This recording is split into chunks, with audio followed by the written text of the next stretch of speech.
Hello everyone and welcome back to another brand new Motogp 24 equipment. Today we are back for Aragon. We're going into enemy territory with Jorge Martin. The championship is getting very spicy as we're going to know what I would class as the final kind of third and the run-in, and you're going into the business part now of the season. So it's going to be very important for me that we continue to score high points and to make sure that we can keep the pressure on Jorge Martin. You might notice on the right side we finally got our control overlay working. What the issue was is that the newest OBS update has somehow broken that software, so I had to revert back to a previous issue. Now that is good news. Bad news is in early practice here we are running off track and the feeling wasn't great. Now I managed to get in behind Maverick Vinales, as you see, after a few minutes in the session, and the Aprilias have been absolutely rapid of late. Maverick and Inea Bashnini have been probably the two informed riders bar myself or Jorge Martin. So for me it was really important if we could maybe stick with him, that we could get a good couple of laps in.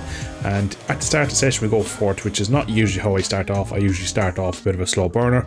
We end the session P4. Jorge Martin topped it, which is a bit worrying for me, but as we move in out to qualifying, we're towards the end of the session. Martin's only fifth, he's in the pits, he's done. So we are here on a decent lap. We have, I believe, Quattraro actually in front on the factory Ducati, so it's critical we get a bit of slipstream and try and gain on him into the final corner, as he has qualified in P2 currently. Unfortunately he does duck into the pits. I was hoping he might just kind of go to the line and finish his lap as I could get a bit more slipstream, but we get a good exit and across the line we qualify P6. So just kind of half a tenth, just slightly over half a tenth off Jorge Martin, so overall not too bad as we jump now to the sprint. So as always it is critical we get a good start, and it is always the same for me: bike wheelies and bobs off the line and we don't go forward. So we've dropped 3 positions, but we are brave into turn 1, go for a bit of lunge on Martin, go touch wide, but we are now up into P6 for the time being. Pecco though, after a poor qualifying, gets a good launch and is up a couple of positions. We get a wheelie there and end up having a small bit of contact with our colleague from KTM, Pedro Acosta. So it's not been a perfect start here, and again we just have a small bit of contact there with Alex Marquez, and once again so we're being probably a little bit over aggressive, over zealous on the opening lap here, trying to just make up for probably not a great start and poor enough qualifying. We go for a look up the inside at turn 7 on the younger of the Marquez brothers. Unfortunately, as we get the move done, bit of contact, that wasn't too bad, but then we got a track limits on the exit, so we did transgress unfortunately.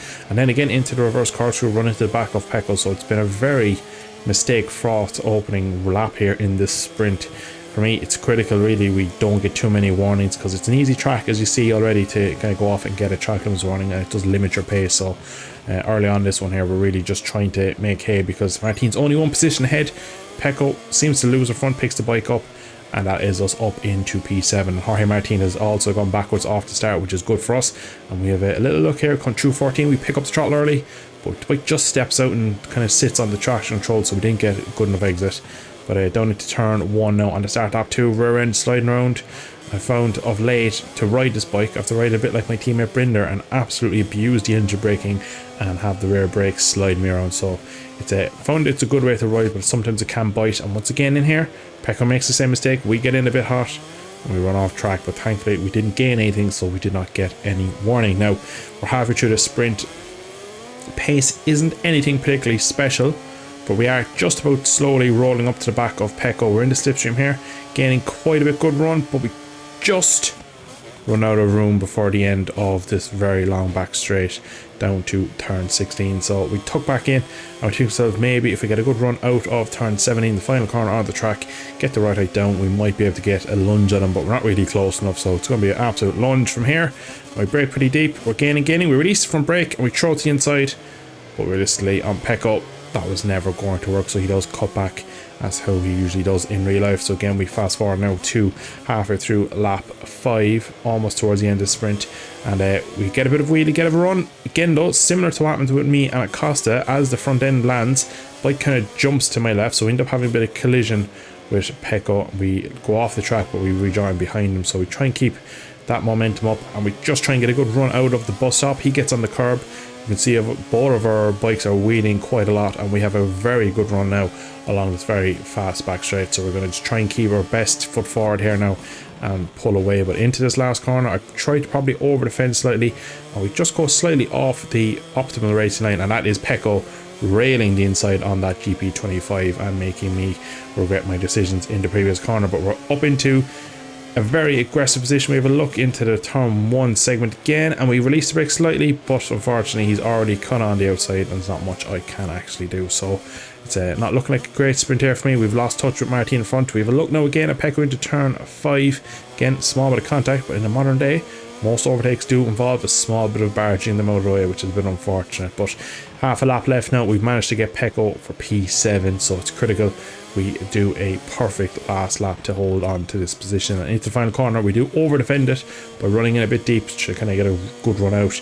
But thankfully, we had pulled enough on the reigning world champion to just get out of the corner enough ahead that it wouldn't affect us. So we do end up P7. Not too happy with it, but only one position behind our championship rival, Jorge Martin. So overall, our pace was slightly better than Martin's. So coming into the main race on Sunday, I must say I felt like if I could get a better start, maybe not get held up with Pecco, because there was a lot of kind of following Pecco and not being able to make overtakes in that race that you didn't see. So it's critical for me that we get a much better, cleaner start and get away immediately. We try this time, go to the inside to hopefully then get a better run, but we actually end up the same position really, where we're P8 after the start. So I think to myself, can we go around the outside? Martin picks up and picks me up as well, which pushes me slightly wide. And again, coming through here, he's really slow, small with contact. He loses the front. I don't know how he stays on, but we just trying to hold around the outside. And now once again, we're ahead of Martin, but again, we're behind Pecco Bagnaia. So Francesco Bagnaia in front has showed to be a thorn in our side in the sprint. So it's going to be really critical, really early here, that we push the envelope early with Pecco and see can we get a move on. We have a bit of a look into the reverse corkscrew, but that is a Hail Mary of all moves if you're going to pull that down. So I'm thinking to myself, right, we just need to make sure, get a good run out, get a bit of slipstream. He is passable, but we just need to time it right. And we actually cut out to later on the lap and into turn 14. Bit of a nudge again, unfortunately, not the cleanest move. But you see Pecco really throws his Ducati back underneath us in the second part of the bus stop. And unfortunately for me, I don't have the equipment underneath him just to kind of pick the bike up and drive out of the corner like he does. See, we're getting a good run and we try to brake nice and deep, because we know how hard it is to overtake him, but unfortunately we're nearly out on the white line, out on the marbles, which will allow Pecco come back through, and he just defends the inside line perfectly, so I couldn't get a cut back. But we're now right into slipstream, we're pretty much on his back wheel, so all we have to do into turn 1 is level him, and that's exactly what we do. We just put our bike exactly where he wants to be, and that is us now to P6. So we fast forward now slightly up into the race onto a lap 4, and we're behind his teammate, and into turn 1 we go for a very similar move. We're actually in a bit hot, you can see really close to the back of Vinales. We go touch wide, slightly on the green, didn't get a warning, but we actually managed to hold the position on the French world champion Fabio Quartararo. So this race is going much differently for me. We're now gaining on Maverick Vinales. His teammate and Jack Miller and the Pramac Ducati have crashed in front, so we've gone a net P5 to a net P3. So this race is going really well for me, and now Maverick is all on his own. He's not in any slipstream. We have a bit of a look in here, but we think to ourselves, you know what, we should be able to slipstream this guy pretty easily. So we get the bike up, squat the rear down, and this should be mirror signal maneuver. We do get a little bit of an incident warning just after a small bit of contact with them, but look at the speed difference. It's crazy how fast the Merpillias are at the moment, considering how top speed wise they are down. You can see now lap 5, it's 1.3 to Miguel Oliveira on the Trackhouse Aprilia. So to me, I was thinking to myself, this should be a piece of cake walking up the back of this guy. But we do start setting good laps around lap 8, but he's pulled the gap up to almost 2 seconds. So we are just starting to slowly struggle a bit. So I was kind of hoping that as the race went on, my pace would get better. And by the end part of lap 9, it's pulled it down now to 1.2. And we already saw what a KTM versus an Aprilia is on this back straight. So in the last few laps, we have pulled back 0.8, 0.9, and we're under again in this lap. So it's really kind of coming into my own this part of the race. So on lap 10, unfortunately this lap though, he has taken a bit of time back out, but as we get into this corner again, it is a very bad corner unfortunately for the Aprilias, and that is us into the lead. So somehow we went from struggling for pace on Saturday for qualifying to being in a bit of a sticky situation on the sprint, and then Sunday we managed to turn around, pull a rabbit out of the hat as we've done many times this season. So it was really an enjoyable race because I just felt like I had good speed, the bike was working, and we managed to get victory here in Aragon, which isn't a track I particularly go well at.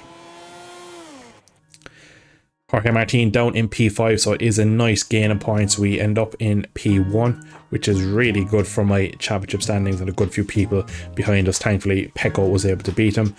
We now have a 4-point lead over our main rival, Jorge Martin, in the championship, which is brilliant. As next we go to Misano, which is a track I think usually I go up pretty well at. I really love the track, and it's going to be a difficult one, but I think I should have some good form there. That's really one of those weekends where I'll be looking to kind of maybe stretch the margin and go for again a couple of podiums, one in the sprint, one in the main race. So just overall a really good race weekend, because I felt like the pace was there, and as you can see, the championship standing again looks good. Having me in my Nicky Hayden replica in the lead of the championship, I was really happy with that one. But that is where we are going to end it for today. Today we have a brilliant episode. I was really happy with this one. Managed to recover what wasn't a great weekend into a good race on Sunday and get the victory. And just as we finish up here, look at the Moto2 standings. Just some of the riders up towards the front that would not be up there, and then same in the Moto3 category. I just felt like flicking through them at the end of the video, and it's quite funny considering where people are. But we are going to end it there. I hope you have enjoyed. If you did, consider dropping a like on this video. It does help the channel out, and maybe subscribe if you did enjoy the content. We'll be back in a couple of days with Misano, which should be a barren summer. Thank you for watching. See you in the next one. Slán go full.